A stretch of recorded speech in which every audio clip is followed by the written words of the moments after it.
अजित पवारांच्या विमान अपघाताबाबत वेगळे मुद्दे समोर आणत रोहित पवारांनी आज काही नवे सवाल उपस्थित केलेत। सीआयडी कार्यालयामध्ये तपासाचा आढावा घेण्यासाठी गेलेल्या रोहित पवारांना तिथे एकही अधिकारी उपस्थित नसल्याचं दिसलं। त्यामुळे त्यांचा पारा चांगलाच चढला। सरकार तपासाबाबत गंभीर आहे का असा सवाल विचारत त्यांनी तपास यंत्रणेवरही प्रश्नचिन्ह उपस्थित केलं।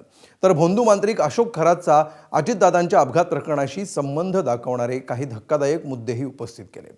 बघूया याविषयीचा हा सविस्तर रिपोर्ट।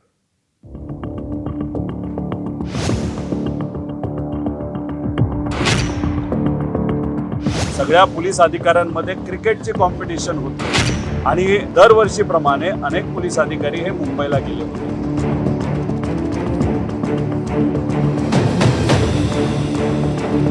तिन्ही घराबाहेर म्हणजे एक काटेवाडीचं घर, बारामतीचं घर आणि देवगिरी बंगला, या तिन्ही घराच्या बाहेर अशा प्रकारच्या पूजा का झाल्या?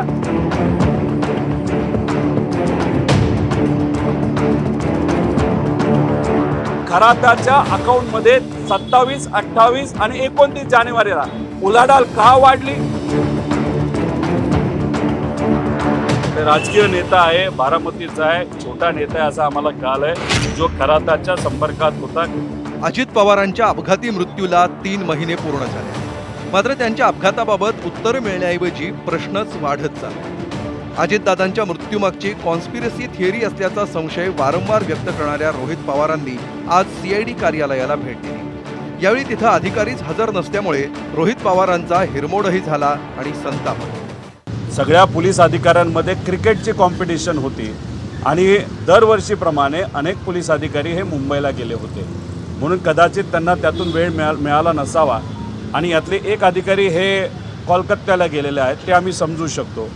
कदाचित आम्ही जेव्हा चौथ्यांदा येऊ तेव्हा इथं असणाऱ्या वॉचमॅनशी संवाद आम्हाला साधावा लागणार आहे। त्यामुळे तिथं असणाऱ्या एका मोकळ्या खुर्चीचा आम्ही फोटो काढून त्या ठिकाणी आलेलो आहे।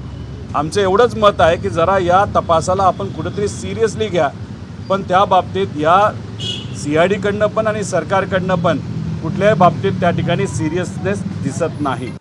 सरकारला हा तपास गांभीर्यानं घेण्याची आठवण करून देणाऱ्या रोहित पवारांनी आपल्या पाठपुराव्याला काहीसं यश आल्याचंही म्हटलं। दबाव आल्यामुळे DGCL अमेरिकेची ही जी कंपनी आहे NTSB याला आता याच्यामध्ये घेतलं नाही, सांगितलंय की FDR रिपोर्ट डाउनलोड झालेला आहे, फक्त त्याच्यामध्ये कुठेही गोंधळ होणार नाही यासाठी फॉरेन्सिक रिपोर्ट सुद्धा आम्हाला बाहेर असं सांगितलं। आणि त्यानंतर CVR हा जळलाय असं सांगत होते। आनंदाची बातमी आहे, तुम्ही सगळ्यांनी दबाव वाढवला, महाराष्ट्रात तमाम जनतेने दबाव वाढवला आणि CVR जो जळलाय असं ते म्हणत होते। आता त्यांनी सांगितले CVRची सगळी माहिती ही तिथं आता डाउनलोड झालेली आहे। तर सध्या पोलीस कोठडीत असलेल्या अशोक खरातचा दादांच्या मृत्यूशी नेमका काय संबंध आहे असा सवाल उपस्थित करत रोहित पवारांनी काळ्या जादूच्या घटनांचा संदर्भ दिलाय। एक काटेवाडीचं घर, बारामतीचं घर आणि देवगिरी बंगला, या तिन्ही घराच्या बाहेर अशा प्रकारच्या पूजा का झाल्या? मग खराताच्या अकाउंटमध्ये 27, 28 आणि 29 जानेवारीला उलाढाल का वाढली? आणि मग त्याच्याच बरोबर एक कुणीतरी व्यक्ती, शेतकरी, जेव्हा खराताला 27 का 26 जानेवारीला भेटला होता तेव्हा पवार परिवाराच्या प्रेमापोटी त्या शेतकऱ्याला पवार परिवाराबद्दल सगळं नीट होईल का असं विचारल्यानंतर खराताली त्या एका साध्या शेतकऱ्याला, ते सुद्धा द्राक्षाच्या शेतकऱ्याला असं सांगितलं असं आम्हाला कळालंय की पुढच्या काही दिवसामध्ये पवार परिवारावर फार मोठा आघात नाही तर अडचण होऊ शकते। रोहित पवार या प्रकरणात करत असलेल्या आरोपांमध्ये आता आणखी एका व्यक्तीची भर पडली आहे।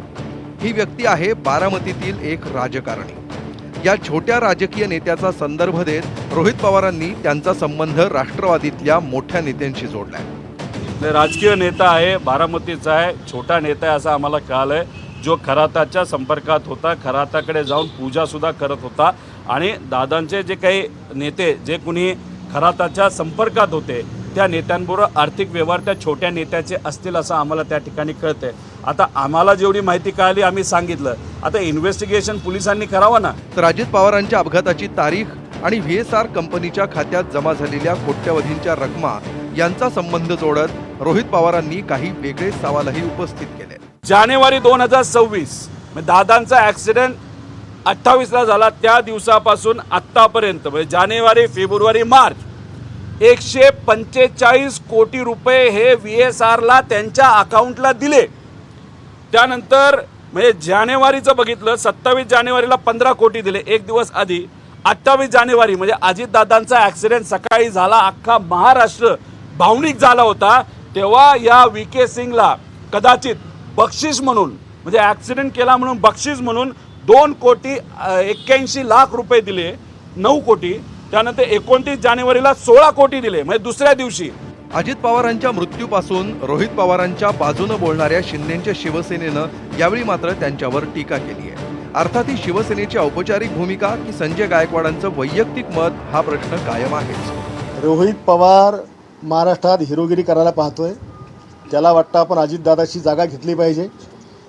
अजितदादांच्या जागा घेण्याकरताच तो अजितदादांना न्याय देण्याचा खोटा आव्हान उडालेला आहे.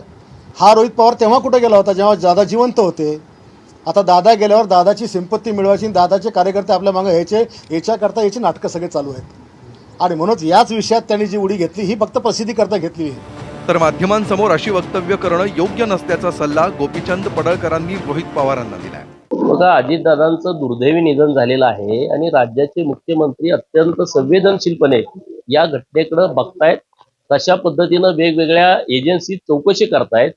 पवारांच्याकडे काय माहिती आली आहे त्यांनी त्या एजन्सीकडे द्यावी. त्यांनी माध्यमांच्या समोर रोज वेगवेगळी स्टेटमेंट करणं हे काय योग्य आहे मला वाटत नाही. त्यांनी त्यांची माहिती हे एजन्सीकडे द्यावी. आपण लोकशाहीच्या देशात राहतो. बारामती विधानसभा पोटनिवडणुकीत सुनेत्रा पवारांचा प्रचार केल्यानंतर आणि तिथलं मतदान पार पडल्यानंतर आता रोहित पवारांनी पुन्हा एकदा या प्रकरणाचा पाठपुरावा सुरू केलाय. या प्रकरणात आता रोहित पवारांच्या आरोपांची तपास यंत्रणा आणि सरकार किती गांभीर्यानं दखल घेतं हे पाहणं महत्त्वाचं ठरणार आहे. ब्युरो रिपोर्ट, ABP माझा. ABP माझा, उघडा डोळे बघा नीट.